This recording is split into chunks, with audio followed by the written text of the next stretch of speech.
अध्यक्ष मल्लिकार्जुन खरगे साहेब, राष्ट्रवादीचे सर्व आदरणीय शरद पवार साहेब, शिवसेनेचे सर्व आदरणीय उद्धव ठाकरे साहेब, आदरणीय काँग्रेस पक्षाचे महाराष्ट्राचे प्रभारी रमेश चन्नीथलाजी, संजय राऊतजी, माजी मुख्यमंत्री पृथ्वीराज चव्हाण साहेब, विरोधी पक्षनेते विजय वडेट्टीवारजी, माणिकराव ठाकरेजी, नसीम खानजी आणि सगळी आदरणीय नेते मंडळी, महाविकास आघाडीचं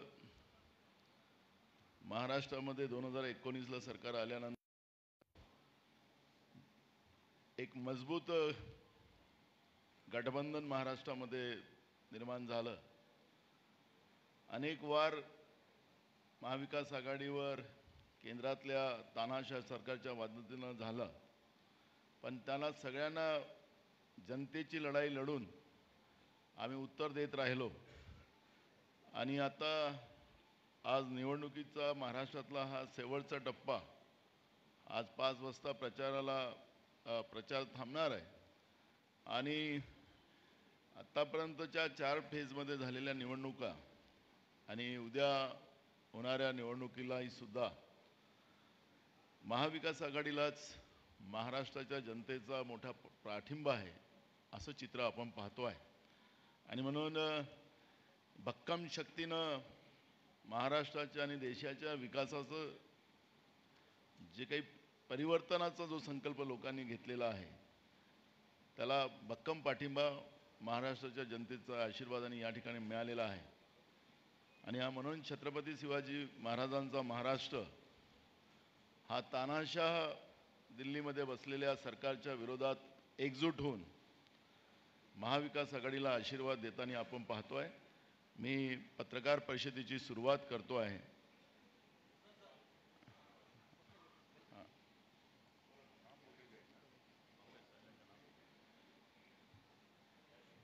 आदरणीय संजय राऊतजी मल्लिकार्जुन खरगे साहेबांचं पुष्पगुच्छ देऊन त्यांचं स्वागत करतील।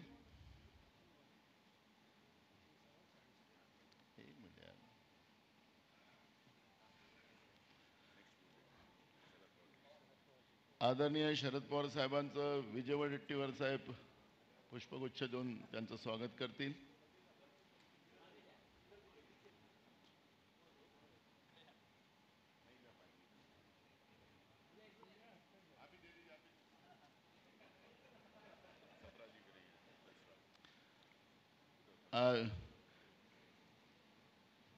चरण सिंग सप्राजी आदरणीय उद्धव ठाकरे साहेबांचं स्वागत करतील। थँक्यू। आदरणीय खरगे साहेब आपल्याला आता पत्रकार परिषदेची सुरुवात करतील। आमचे मित्र मधु कांबळे साहेब, तुम्ही सुरू करा, प्रश्न खरगे साहेबांना विचारू शकता। माईक आहे का त्यांच्याजवळ?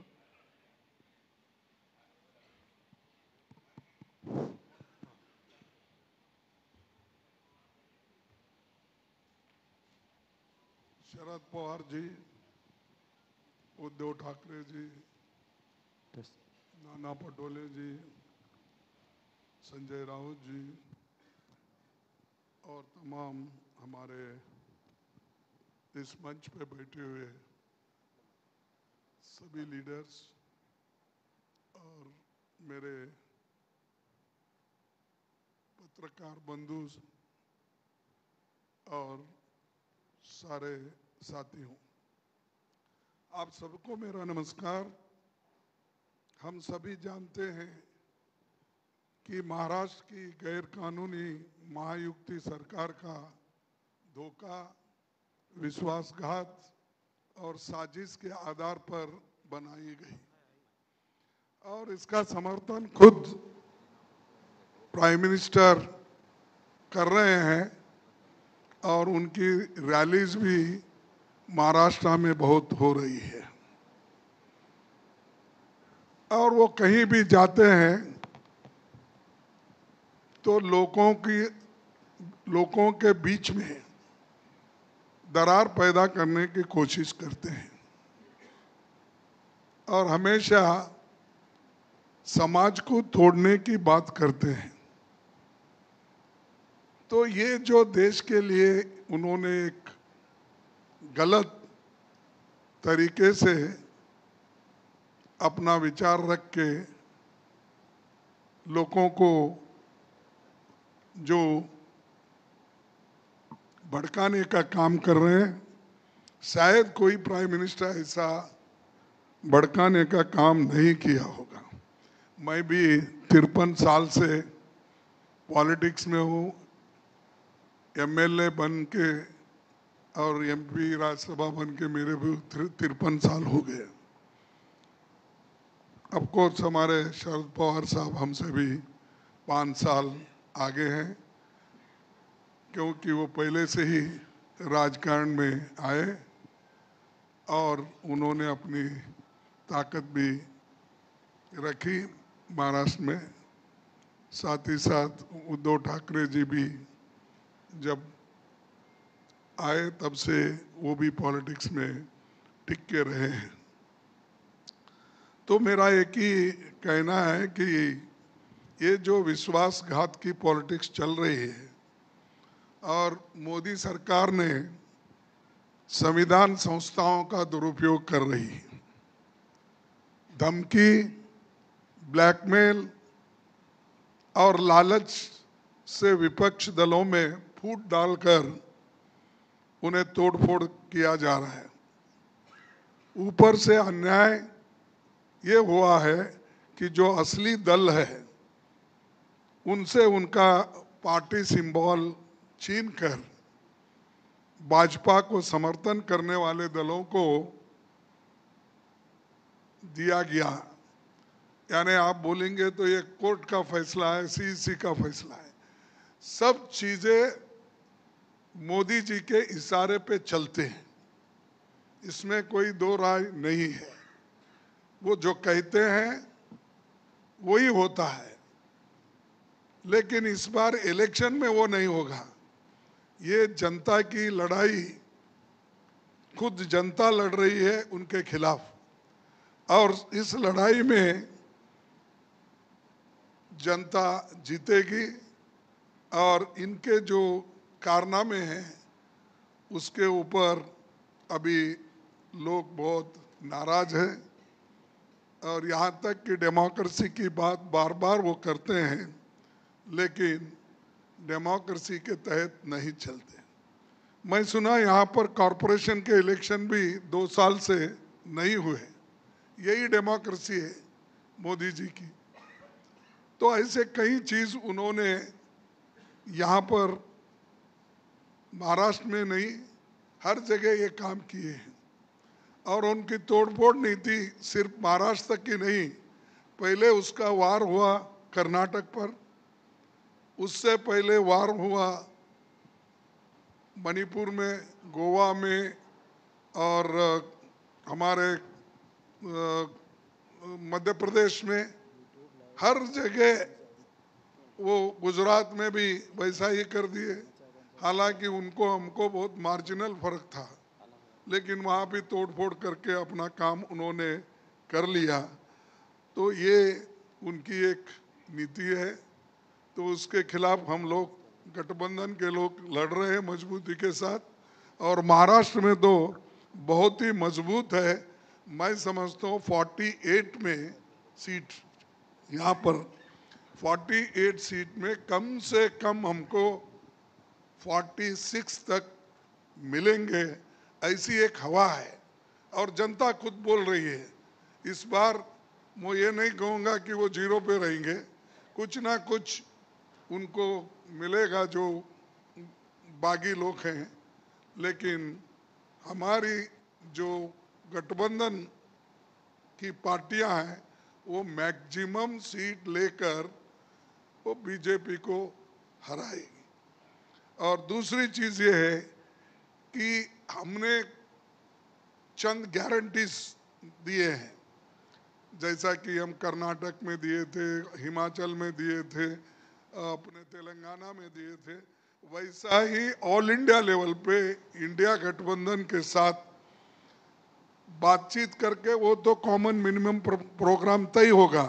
लेकिन हमने जो मैनिफेस्टो में दिखाया है कि वो खास करके नौजवान लोगों को 30 लाख लोगों के जो जगह खाली है वो भर्ती करने का, पहली नौकरी पक्की करने का, और गिग वर्कर्स के लिए सामाजिक सुरक्षा देने का, मनरेगा के तर्ज पर सिटी में, अर्बन एरियाज में भी लोगों को काम देने का, और जो खास करके अपने युवाओं को जहां काम नहीं है उनको वहां पर हम ट्रेनिंग देकर 1 लाख रुपए सालाना उनको स्टाइफंड देके हम उनको भी ट्रेन कर रहे हैं। उसके अलावा जो महिला महालक्ष्मी योजना, ये बड़ी योजना है हमारी, और इसमें 1 लाख करोड़ रुपए महिलाओं को हम सालाना देंगे जो मुखिया घर की होती है, सॉरी 1 लाख रुपए। तो उसी तरह 25 लाख का स्वास्थ्य बीमा हम देंगे, छात्रों का स्टूडेंट लोन भी माफ करेंगे, किसानों पर जीएसटी पूरी तरह हटा दिया जाएगा, क्योंकि फर्टिलाइजर पे, ट्रैक्टर पे, जो भी किसानों के इक्विपमेंट्स है उस पे हम जीएसटी पूरा हटा देंगे फर्टिलाइजर पे। और आखिरी में मैं ये कहना चाहता हूँ कि सबसे महत्वपूर्ण घोषणा, ये तो आर्थिक राजधानी है हमारे देश की, यहाँ रिजर्व बैंक भी यही है, सब कुछ यहाँ से निकलता है। लेकिन मोदी जी आने के बाद ऐसे शहर को भी उन्होंने निगलेक्ट किया, और बड़े बड़े जो भी है, मैं समझता हूँ एक बुलेट ट्रेन एक आया होगा, आया क्या? चाललंय, चाललंय, पण ते लवकर येणार नाही ते, कारण 10 वर्ष झालंय, पहिल्या वर्षीच त्यांनी केला होता अनाउन्स, आता पण तो आता तिसरं काय चौथं काय त्याला काय मिळणार नाही। पण वो बुलेट ट्रेन की भी बात की है, वो भी नहीं हुआ। अनएम्प्लॉयमेंट तो इतना बढ़ गया, महंगाई इतनी बढ़ गई, सब चीजें, तो इन्होंने जो कुछ कहा वो कर नहीं सके। और अगर हम गठबंधन की सरकार आएगी तो हमारा लोग जीएसटी को बदलकर एक सरल सिंगल रेट वाला जीएसटी सबके लिए लागू किया जाएगा। वो फायदेमंद मुंबई को भी होगा, व्यापारियों को भी होगा, और कंफ्यूजन कम होगा। ये हमारी जो मंशा है और ये जो हमने तैयार किया है लोगों के लिए, तो ये हम हमारे आगे आने वाले चुनाव के बाद लागू करेंगे। और मैं ये कहूँगा कि खास करके आज गठबंधन के तरफ सभी लोग देख रहे हैं, और गठबंधन पार्टी के लोग इस बार अपनी सत्ता जमाएंगे, और बीजेपी को कुछ नहीं मिलने वाला है, क्योंकि वो बहुत कुछ बोल रहे हैं। कल तो बहुत भाषण किए उन्होंने, और बहुत से गालियां भी अपोजिशन को उन्होंने दी। तो हर वक्त हमको देशद्रोही बनाते हैं, वो देशभक्त बनते हैं। और दूसरी एक है कि जो मोदी ने हमेशा बोल रहे हैं कि 5 केजी राइस मैं फ्री 80 करोड़ लोगों को दे रहा हूँ, तो हम उसको डबल करेंगे आने के बाद। और खासकर जो गरीब लोग, क्योंकि मैं उड़ीसा गया था, तो उसी वक्त उड़ीसा और दूसरे जगह जाने के बाद मैं देखा कि ये मिल के हम करेंगे, हम मिनिमम कॉमन प्रोग्राम में भी इसको लाएंगे, और इस बार 5 के बजाय 10 केजी हम लोगों को देंगे। ये तो food security act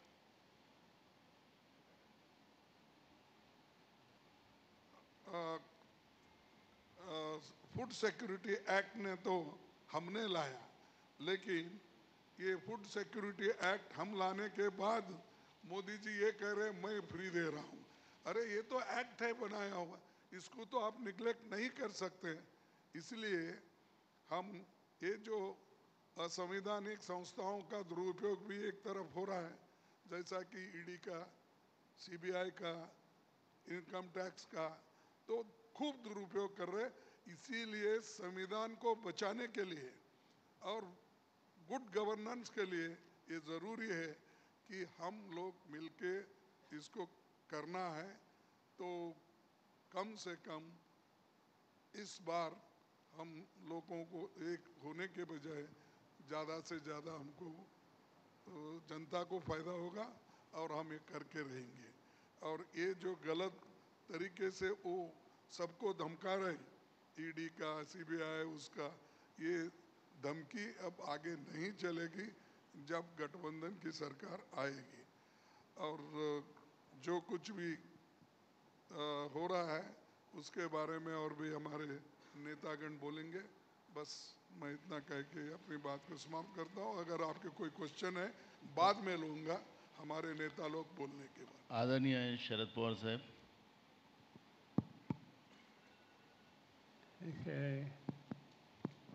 One issue was raised regarding Food Security Act.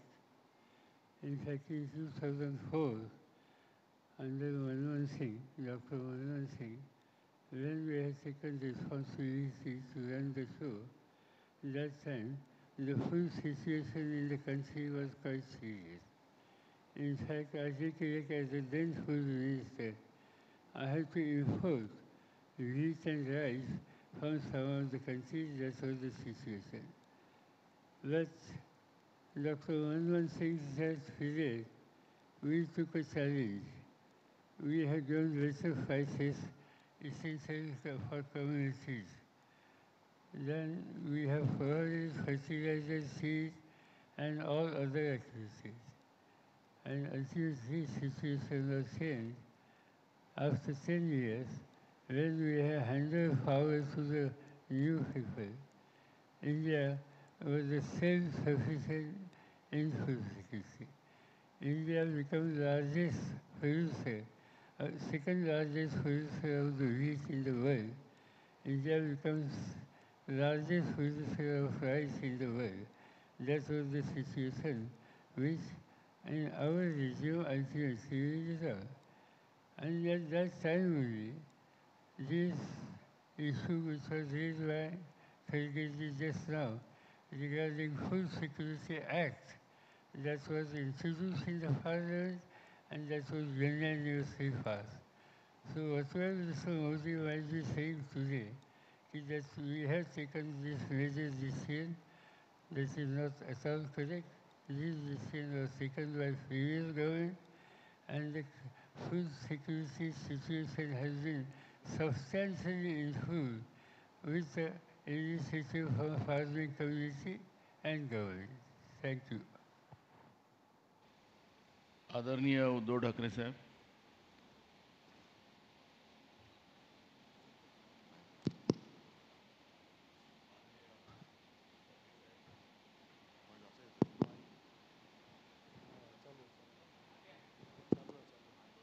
येतोय ना आवाज? हां येतो. माननीय खरगे साहेब, माननीय पवार साहेब, व्यासपीठावरील सर्व मान्यवर आणि उपस्थित पत्रकार बांधवांनो, भगिनींनो, 4 जूनला आपल्या देशातलं जुमला पर्व संपतं आहे आणि 14 साली जे मोदीजी म्हणालेले त्या अच्छी दिनाची सुरुवात येत्या 4 जूनपासून होईल, कारण इंडिया आघाडीचं सरकार या देशामध्ये येते. जवळपास सर्व प्रचाराचे मुद्दे म्हणजे जनतेच्या जीवन मरणाचे प्रश्न, हे सगळे अख्ख्या देशामध्ये चर्चिले गेलेले आहेत.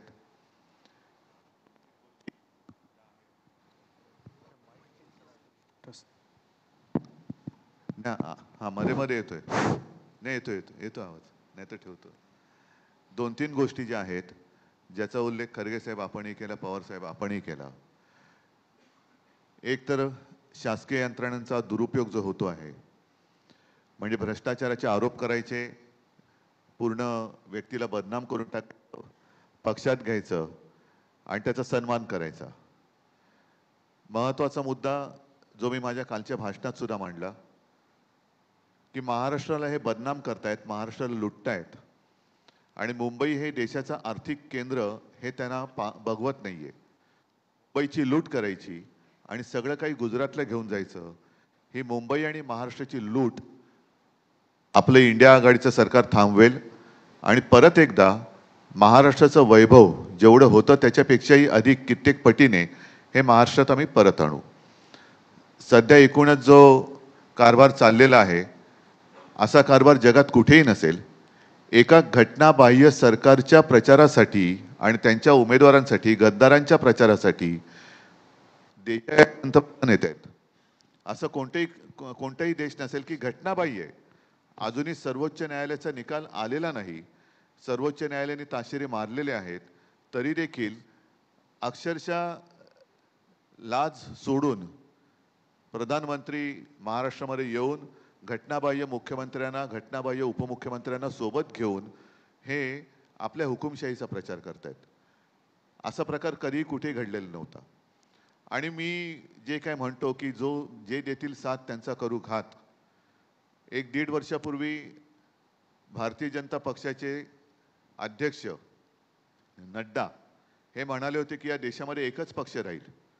मी कालच माझ्या एका मुलाखतीत म्हटलंय की आम्हाला हे नकली सेना म्हणतात, उद्या RSSला सुद्धा हे नकली संघ म्हणतील. आणि योगायोग असेल काही असेल, खरगे साहेब आजच्या इंडियन एक्सप्रेसमध्ये नड्डा साहेबांची मुलाखत आलेली आहे, त्याच्यात त्यांनी म्हटलं की आता भाजपा हा स्वयंपूर्ण झालेला आहे, त्याला RSSची गरज नाही. म्हणजे आता पुढच्या वर्षीचं 100वे वर्ष म्हणजे 16वे वर्ष धोक्याचं म्हणतात तसं संघाला 100वे वर्ष धोक्याचं होते की काय, कारण संघाला सुद्धा हे नष्ट करून टाकतील. आणि हेच एक कल्ली कारभार हा संपूर्ण देशामध्ये चालू ठेवतील. ही हुकुमशाहीची नांदी आहे.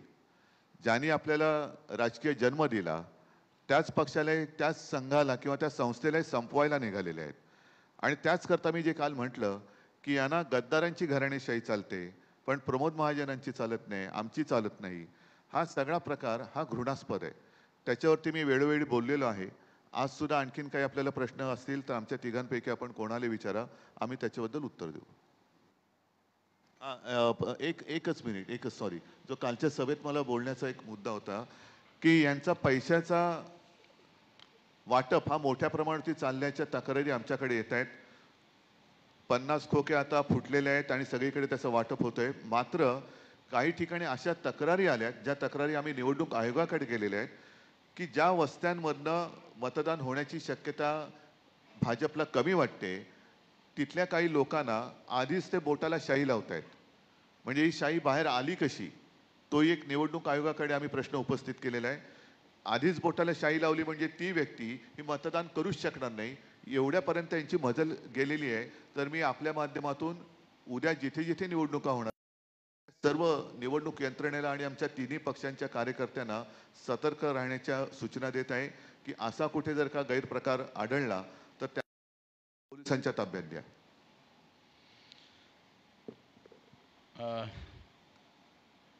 मधु कांबळे साहेब खरगे साहेबांना प्रश्न विचारू शकता. हां, नाही,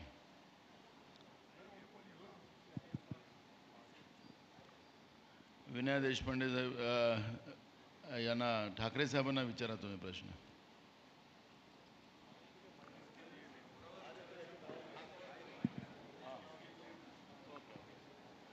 हॅलो, मी विनया देशपांडे, CNN न्यूज 18 मधून. मला तुम्हाला विचारायचं आहे, गेले काही दिवस तुम्हाला उद्धव ठाकरेजी गेले काही दिवस सतत भाजपाकडून पाकिस्तानचा उल्लेख केला जातोय. पाकिस्तानला सतत या इलेक्शनमध्ये आणलं जात आहे. थोडक्यात कालही जेव्हा मोदीजी आले तेव्हा म्हटले की पाकिस्तानमधून ट्विट्स होत आहेत राहुल गांधींच्या सपोर्टमध्ये, किंवा तुमच्या रॅलीजमध्ये पाकिस्तानचे झेंडे फडकवले जात आहेत आणि पाकिस्तानात जल्लोष होईल. तर सतत हे जे पाकिस्तानबद्दलचं नरेटिव्ह बिल्डअप करायचा प्रयत्न केला जातोय, त्याच्याबद्दल तुम्हाला काय वाटतं? आणि दुसरा प्रश्न, आत्ता खरगेजी म्हटले की 46 जागा तुम्हाला मिळतील 48 पैकी. मी थोडं करेक्शन करतो, मी तर म्हणतो 48च्या 48 मिळतील. बरं, तुम्ही म्हणताय की 48चे 48 मिळतील, पण ह्या निवडणुकीच्या निकालांचा इम्पॅक्ट फक्त राष्ट्रीय लेवलवर नाही आहे. महाराष्ट्र देशातलं दुसरं मोठं राज्य आहे आणि त्याचा इम्पॅक्ट देशावरही पडतो. मुख्यत्वे महाराष्ट्रात इलेक्शन्स आता ह्याच्यानंतर होत आहेत. ह्या रिझल्ट्सचा इम्पॅक्ट महाराष्ट्रात कसा होईल? तुमची युती ह्यानंतरही महाराष्ट्राची निवडणूकही अशीच लढेल का? थँक्यू. पहिल्या प्रथम पाकिस्तानच्या प्रश्नाला उत्तर देतो. मनी वसे ते स्वप्नी दिसे. त्याच्यामुळे भाजपच्या मनामध्ये पाकिस्तान आहे. मोदींना सुद्धा अजूनही नवाज शरीफच्या केकची आठवण येतेच, कारण त्या केकची चव काही न्यारीच असावी म्हणून त्यांना सातत्याने पाकिस्तान आठवतो आहे. मी काल जे म्हटलं की एखादं मूल भुकेने कळवळून रडायला लागलं तर त्याला भूताच्या गोष्टी सांगून शांत करता येणार नाही, कारण त्याच्या पोटात आग भडकलेली असते. आत्तापर्यंत मोदी आणि भाजपने हेच केलं की जेव्हा देशाने आक्रोश केला, भूक लागले, नोकरी पाहिजे, रोजगार पाहिजे, सुरक्षा पाहिजे, त्या वेळेला त्यांनी पाकिस्तानची भीती दाखवलेली आहे. आता याच्यामध्ये गेल्या वेळेला पुलवामाचा जो हल्ला झाला होता त्याच्याबद्दल तत्कालीन जम्मू काश्मीरचे राज्यपाल सत्यपाल मलिक यांनी जो एक खुलासा केला किंवा यांचं जे भांडं फोडलेलं आहे त्याच्याबद्दल यांच्याकडे उत्तर नाही आहे. आणि सत्यपाल मलिकांचा आरोप किंवा त्यांची माहिती ही फार गंभीर आहे. केवळ आणि केवळ निवडणूक जिंकण्यासाठी भाजपने तो हल्ला घडवून आणला होता का, असा त्याचा दुसरा अर्थ निघू शकतो. आता पाकिस्तानचा झेंडा हा मी तरी कधी बघितलेला नाही आणि तो भारतीय जनता पक्षाला माहिती असेल म्हणून त्यांना तो दिसला असू शकतो. पण हे कुभांड रचायचं आणि त्याच्यासाठी मी काल एक ती संपत सर यांची कविता एक त्यातल्या 4 ओळी ऐकवल्या, ज्याचा अर्थ असा आहे की मूलभूत जे प्रश्न आहेत तिथून भरकवटण्यासाठी हे असे काहीतरी नरेटिव्ह सेट करण्याची त्यांची एक कल्पना असते, पण आता ती चालणार नाही आहे. कारण देश म्हणतो की पाकिस्तानवर तुम्ही आत्तापर्यंत केलं काय? 10 वर्ष त्यांना धडा शिकवणार होता, अजूनही पाकव्याप्त काश्मीर आलेलाच नाही आहे. मात्र चीन घुसायला लागलेला आहे. चीन लेह लडाखमध्ये घुसतोय. तिथे सोनम वांगचुक हे उपोषणाला बसलेले, त्यांच्याकडे मोदी नाही गेले ना शहा गेले. अरुणाचलमध्ये चीन घुसलेला आहे. चीनने आपल्या तिथल्या गावांची नावं बदललेली आहेत, तरी देखील हे निर्लज्जपणाने म्हणतायत की नाव बदललं तरी काय झालं. म्हणजे यांना कशातच काही पडलेलं नाही आहे, फक्त तोडाफोडा आणि राज्य करा याच्यावरती त्यांचा भर आहे. आणि आपण जो प्रश्न विचारला की पुढची विधानसभा निवडणूक अशीच होईल का, अशी नाही होणार, कारण तेव्हा आमचं सरकार केंद्रात आलेलं असेल. त्याच्यामुळे अधिक ताकदीने आम्ही ती लढणार आणि आम्ही ती जिंकणार. माझा प्रश्न उद्धवजींसाठी आहे. मी संदीप एक मिनिट दिनेश मौर्य.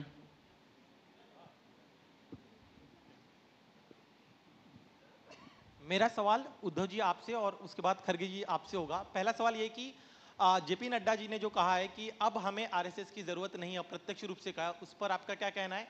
खड़गे साहब आपसे मेरा सवाल ये है कि कल नरेंद्र मोदी जी ने बाराबंकी की सभा में कहा है कि अगर आपकी सरकार आती है तो आप लोग राम मंदिर पर बुलडोजर चलवा देंगे, उस पर आपका क्या कहना है? Thank you. ठीक है, आपने क्या कहा था नड्डा साहब, तो अभी इतना ही बाकी है. वो आरएसएस को भी नकली आरएसएस कह देंगे कल उठकर. और मुझे तो अभी आरएसएस को खतरा महसूस हो रहा है मुझे, क्योंकि आरएसएस को वो उसके ऊपर वो बंदी लगाएंगे. भाई जर का ते असं म्हणतात की राम मंदिरावरती काँग्रेस बुलडोजर चलाएगी तो आरएसएस पर बैन भाजपा लगाएगी.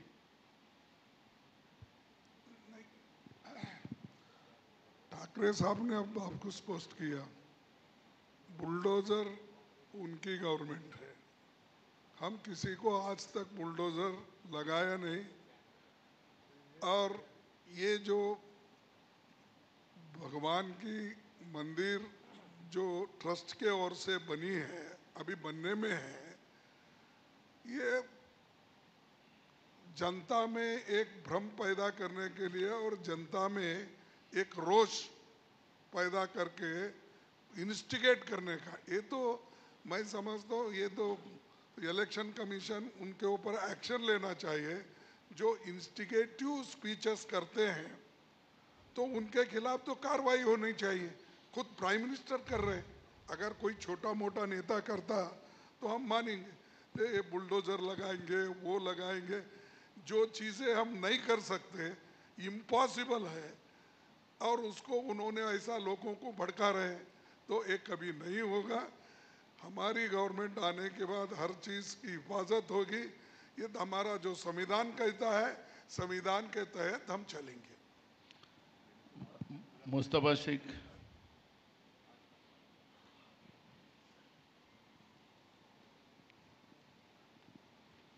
सर प्रश्न इस तरह है कि पीएम मोदी हर चीज़ में क्लैरिटी रखते हैं, लेकिन मुस्लिम वोट के मुद्दे पे कहीं ना कहीं क्लैरिटी नहीं है। इंटरव्यू में एक बात है और स्पीचेज में दूसरी बात निकल के आ रही है। ऐसा आपको क्यों लगता है? कल राज ठाकरे ने आगे जाके ये कहा है कि जो मुसलमान आपके साथ हैं वो उद्रेकी है या वो सर नहीं उठा पाए 10 साल से, इसलिए आप लोगों के साथ हैं।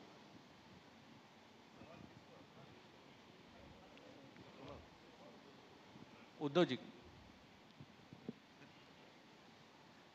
पहले वहां जितने सारे कल मंच पे लोग थे उनको अपनी दिशा तय करनी चाहिए कि कौन सी दिशा वो जाना चाहते हैं।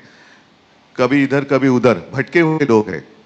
जब वो कहते हैं कि पवार साहब की उन्होंने आलोचना की थी भटकती हुई आत्मा, ये तो आत्मा है या नहीं पता नहीं, संवेदना नहीं है उनमें और सिर्फ उनके भटक रहे हैं, कुछ भी कहते जा रहे, कुछ भी बकते जा रहे हैं।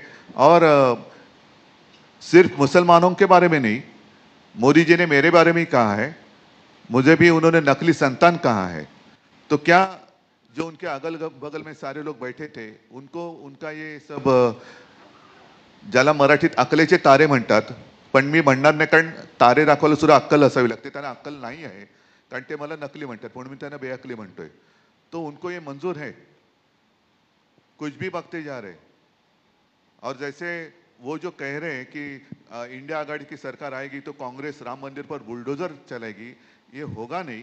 पहले तो हमारी सरकार राम मंदिर का काम पूरा करेगी, जो उन्होंने आधा अधूरा किया है वो तो पूरा करेगी। अन्य गुप्ता। जहाँ तक राम मंदिर पर बुलडोजर की बात हुई, हम ये कहना चाहते हैं कि इस देश में जितने जितने रिलीजियस इंस्टीट्यूशंस है, चाहे हिंदू के हो, चाहे मुस्लिम के हो, चाहे ईसाई को हो, चाहे सिखों को, इनकी इज्जत रखना हमारा फर्ज रहेगा। सर ममता बनर्जी ने कहा कि इंडिया आघाड़ी की सरकार इंडिया आघाड़ी की सरकार बनती है तो वो आउटसाइड सपोर्ट देंगी। इस पे कांग्रेस लीडर अधीर रंजन ने कहा कि वो ममता पर भरोसा नहीं करते, आगे जाकर वो बीजेपी के भी साथ जा सकती हैं। खड़गे सर आपका जवाब। अब ममता जी पहले तो उन्होंने ये कहा कि हम बाहर से सपोर्ट करते हैं, ये पहले से भी हुआ, बहुत से पार्टियां बाहर से सपोर्ट करते आते हैं। जैसा कि यूपीए गवर्नमेंट था पहले तो 2004 में तो बाहर से सपोर्ट कर रहे थे कम्युनिस्ट। अब उन्होंने ये कहा है, लेकिन रिसेंटली और एक स्टेटमेंट उनका आया है कि अगर सरकार बनती है तो सरकार में हम शामिल हो जाएंगे। तो नेचुरली वो गठबंधन के साथ है, ये स्पष्ट है। अब रही बात अधीर रंजन चौधरी की, अधीर रंजन चौधरी निर्णय लेने वाले नहीं, निर्णय लेने वाले हम हैं, कांग्रेस पार्टी है, हाईकमांड है, इसीलिए वो हम जो निर्णय लेंगे वही सही होगा। सर क्योंकि वो कांग्रेस लीडर हैं, उनका व्यू अलाइन नहीं हो रहा है पार्टी लाइन के साथ। नो देखो अलाइन नहीं हो रहा, ये नहीं हो रहा कि मैंने कहा कि हाईकमांड हम हैं, हम जो तय करेंगे फॉलो करें, अगर कोई फॉलो नहीं करता तो वो बाहर जाएगा। एक मिनट संजय संजय संजय एक मिनट संजय संजय दीप्ति सिंह। नहीं वो कुछ कहना चाहते ना, क्या है? संजय को दो। Kharge sahib, till yesterday Mr. Modi was telling that Congress manifesto was nothing but a Muslim League manifesto, and suddenly at the yesterday's meeting he says that, and he finds out it's a Maoist manifesto, and if at all it has to be implemented the country will go bankrupt. How do you see this? My second question is to Mr. Sharad Pawar. Pawar साहेब ते कालपासून असं म्हणायला लागलेत, आधीच्याही 3 मीटिंगमध्ये म्हणाले होते की राहुल गांधींनी आता वीर सावरकरांबद्दल बोलायचा, त्यांचा अपमान करण्यासंदर्भात बोलायचं बंद केलंय इलेक्शन पुरतं। या इंडिया ब्लॉक आघाडी आणि शरद पवारांमध्ये धमकी असेल तर त्यांनी सांगावं लाईफ टाईम मध्ये त्यांनी सावरकरांबद्दल काही बोलणार नाही। How do you see this? म्हणजे this is a narrative being set basically again to say that की तुम्ही सगळेजण जे हिंदू त्यानंतर राम मंदिर असेल किंवा आर्टिकल 370 असेल याच्या विरोधातून एक नरेटिव्ह सेट करतायत. आम्ही फक्त त्या बाजूनी केलेले आहेत. गमत असे आहे की या आजचं इलेक्शनचे जे मुद्दे आहेत त्याच्यामध्ये वीर सावरकर हा इश्यूच नाही. ज्यामध्ये जो इश्यू नाही आहे किंवा राहुल गांधीच्या संबंधीचं कुठलं भाष्य केलं नाही ते कारण नसताना एक प्रकारची चिथावणी दिल्यासारखं काम हे मोदी करतात. त्यांचं संवनकालचं इतकं भाषण जाणीवपूर्वक एक धर्मांध प्रवृत्ती वाढेल कशी हे सूत्र त्यांनी समोर ठेवून वक्तव्य केलेलं आहे. आज सामाजिक ऐक्य हा जो विषय आहे तो सगळ्या देशवासियांच्या दृष्टीने अत्यंत महत्त्वाचा आहे आणि प्रधानमंत्री पदाची जबाबदारी ज्यांच्यावर आहे त्यांनी त्या संदर्भात तारतम्य दाखवायची आवश्यकता आहे. दुर्दैव आहे की हे पहिले प्रधानमंत्री आहेत की या संबंधीचं तारतम्य दाखवत नाहीत आणि सामाजिक धार्मिक भाषिक ऐक्याला प्रोत्साहन देत नाहीत. खरगे सर ओवर दिस साइड. दीप्ति सिंह सर माझा प्रश्न नहीं ठीक है आपका बोलना. देखिए मोदी जी की आदत है झूठ बोलना और आपके पास बहुत सबूत है. मैं बोलने की ज़रूरत नहीं. काले धन का सबूत है, 2-2 करोड़ नौकरी देने का सबूत है, MSP का नहीं MSC लागू करने का और किसान की आमदनी दुप्पट करने का, ऐसे कई हैं. ये सब झूठ है, आपको भी मालूम है. और ये भी ऐसा ही बोला कि जब हमारी इलेक्शन मैनिफेस्टो निकली तब उन्होंने बोला ये इलेक्शन मैनिफेस्टो ये मुस्लिम लीग की है. अब आज बोल रहे हैं वो माओ की. अरे किसी एक पे तो टिके रहो कम से कम. मोदी जी आपको सलाह देने वाले कौन है मुझे मालूम नहीं. क्या खुद का सलाह से आप बात करते हो? खुद की आत्मा इसी बोल रही है, क्या आप किसी का सुन के बोल रहे हो? ये तो मजाक हो गया. मुस्लिम लीग का ये 5 न्याय है हमारे, क्या मुस्लिम लीग के लिए है? युवा न्याय, नारी न्याय, श्रम न्याय, जनगणति का और किसान न्याय, ये क्या मुस्लिम लीग के लिए है? और उसी तरह से जो 25 गारंटीज हमने बनाई और उसके साथ में और एक बोला कि मैं 5 kg के बजाय 10 kg बना रहे, क्या ये मुस्लिम लीग के लिए है? तो ये ऐसी चीज़ें ये बोल बोल कर लोगों को झूठी बातें बोलकर आज तक वो लोगों को मूर्ख बना रहे हैं. भाई मूर्ख आप बहुत सकते हैं, चंद दिन के लिए चंद लोगों को बना सकते हैं, सब लोगों को सब टाइम आप मूर्ख नहीं बना सकते. तो ये माओइज्म का बोल रहे. अरे हमारा तो पार्टी सेंट्रलिस्ट है, सबको मालूम है. नेहरू की आइडियोलॉजी पे हम चल रहे हैं. डेमोक्रेसी, महात्मा गांधी जी के आशीर्वाद से जो हमको मिला है उपदेश, उस पे हम चल रहे हैं. ये सब छोड़ के माओ, तो तुम माओ के बाप हो ना. अब तो ऐसे हो कि हर चीज पे हमला बोलते हो. तो ऐसे लोगों से देश बहुत दिन नहीं चला सकते. अब तो खत्म होने पे है. ऐसा उनका 100 बकना हमारा 1 करना बराबर है. खरगे सर एक सवाल बस आपसे जानना चाहेंगे. खरगे सर एक सवाल आपसे जानना सॉरी चाहेंगे. सर एक मिनट. बीच में आपने जो सवाल पूछा था ना, कल किसी ने मंच से कहा था मुसलमान हमारे साथ आ रहे हैं, तो जिन्होंने वो सवाल पूछा तो मोदी जी को पूछो कि उनको अगर आपने साथ लिया है तो उत्तर भारतीय और जैन लोगों को आप जवाब क्या देंगे? Kharge sir this way. Sir एक सवाल आपसे जानना चाहेंगे, क्या कांग्रेस दिल्ली में आपसे दूरी बना रही है? क्या केजरीवाल को कांग्रेस सपोर्ट करेगी? अलग अलग स्टेट में अलग अलग अलायंस है. हम सिर्फ दिल्ली में 3 सीटों पे अलायंस है, चंडीगढ़ में अलायंस है. बाकी कहाँ पर हमने उनको सीट एडजस्ट करके दिया है गुजरात और इसमें हरियाणा में, वो हम वहाँ पर काम करेंगे। जहाँ पर हम पंजाब में लड़ रहे हैं एक दूसरे से, लड़ते रहेंगे। ये डेमोक्रेसी है, ये तो ऑटोक्रेसी नहीं है। जहाँ हम जम सकते हैं बराबर, वहाँ एक दूसरे की मदद करके बीजेपी को हराने के लिए जो करना है हम करेंगे। मी थोडंसं माझं please please please please please please please मी फक्त थोडंसं एकदा मला थोडं कॉपरेट करा आपण पण. बोला सर. मी सिंग तुम्ही एकदा प्रश्न विचारा तुमचा. उद्धवजी नमस्कार. मी 2 मिनिटं. उद्धवजी नमस्कार, मी दीप्ती सिंग मिड्डे. मला हे विचारायचं आहे, at the end of your address आपण म्हणालात की काही काही ठिकाणी असे कंप्लेंट्स आले आहेत की जिथे लोक वोटिंग नाही करत आहेत त्यांच्या हातावर शाही लावून हे करतात. ही मुंबईचे एरिया आहेत आणि ह्याच्यावर ऑफिशियल कंप्लेंट झाली आहे का आपल्याकडून? हो, जिथे जिथे आमच्या लक्षात येते. मुंबईमध्ये तसं घडलेलं नाही, पण मुंबईमध्ये घडेल, कारण मुंबईच्या बाहेर जिथे मतदान झालेलं आहे तिथल्या काही तक्रारी आमच्याकडे आलेल्या आहेत. म्हणून आजच मी आपल्या माध्यमातून, म्हणजे चॅनल्स आहेत त्यांच्या माध्यमातून जनतेला सुद्धा सावध करतोय, कारण असं करणं म्हणजे आपलं भविष्य आणि आपला देश विकण्यासारखं आहे. अभिनय देशपांडे सर. राकेश सर, एक मिनिट मला कॉपरेट करा, मग मी तुम्हाला जनरल प्रश्न विचारला देतो. एक मिनिट मला कॉपरेट करा. राकेश. अभिनय, तुम्हारा आवाज मोटा है, थोड़ा बोलो. सर तब तक मैं एक सवाल पूछ लेता हूँ. मेरा सवाल जो है खड़गे जी आपसे है, आरक्षण को लेकर के 2 बातें हो गई हैं. एक तो मोदी जी कहते हैं कि धर्म के नाम पे आरक्षण वो कभी होने नहीं देंगे, लेकिन मेरा जो सवाल है वो आम जनता से जुड़ा हुआ है.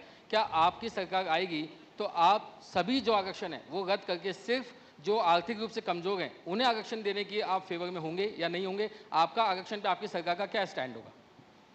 देखो, हमने जो संविधान में जो आरक्षण दिया गया है उसके साथ है, और जो वीकर सेक्शंस के लिए, इकोनॉमिकली वीकर सेक्शंस के लिए जो 10% बनाए हैं वो नेचुरली वो वैसा ही रहेगा. और हर चीज़ को हम ये नहीं कहते कि आरक्षण हम दूसरों को देंगे, तीसरों को देंगे.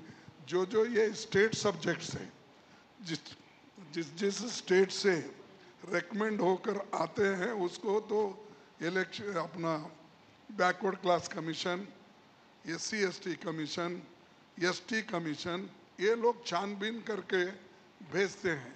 तो ये तो मुद्दा ऐसा नहीं कि आज आप बोले, आप कहे मैं यस बोलूं, ऐसा नहीं हो सकता. इसको एक प्रोसीजर है, और जो रिजर्वेशन अब ऑलरेडी संविधान में है वो तो रहेगा ही, उसको कोई टच नहीं करेगा, कर भी नहीं सकता. अगर करा तो बहुत बड़ा आंदोलन होगा. हॅलो, उद्धवजींच्यासाठी माझा हॅलो सर. सर इकडे सर, तुमच्या लेफ्ट साईडला sir. Here sir. Abhinay Deshpande from The Hindu.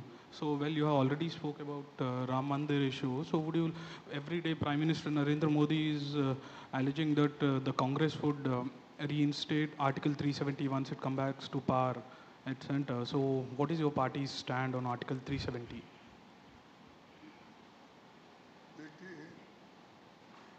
Whatever we have promised in our election manifesto, that we will do. Whatever he says, I am not responsible to reply for every question. He speaks like anything. कभी बोलता है कि माओ के manifesto है, कभी ये कहता है कि मुसलमानों का मैनिफेस्टो ये फॉलो कर रहे हैं. तो ऐसे जो उनके लोगों को भ्रमित करने का काम वो कर रहे हैं, उसमें मैं उस सवाल पे मैं जाना नहीं चाहता. सर एक प्रश्न उद्धव जी से है मेरा. सर एक प्रश्न उद्धव जी से है. सर आप काँग्रेस के आर्च रायवल रह चुके हैं इतने साल. एवढे वर्ष तुम्ही आर्च रायवल होते काँग्रेसचे आणि तुमचे कार्यकर्ता ते स्मूथली काँग्रेससाठी वोट करणार का ह्या इलेक्शन मध्ये? Because since the foundation of your party करून झाले ऑलरेडी.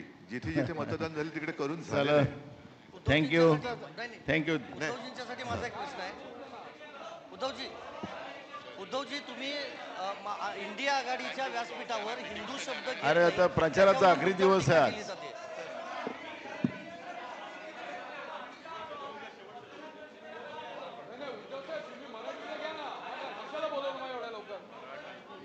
सर मराठीचं चल घे लवकर घे. नाही नाना, उद्धवजींच्यासाठी माझा प्रश्न आहे. सागर बोल लवकर. मी संदीप रासकोळकर, TV9 मराठी. तुम्ही माझा इंडिया आघाडीच्या व्यासपीठावर हिंदू शब्द घेत नाही, फक्त देशभक्त शब्द घेता, यावरून तुमच्यावर टीका सुरू आहे. आणि दुसरा प्रश्न खरगे साहेब, जे लोक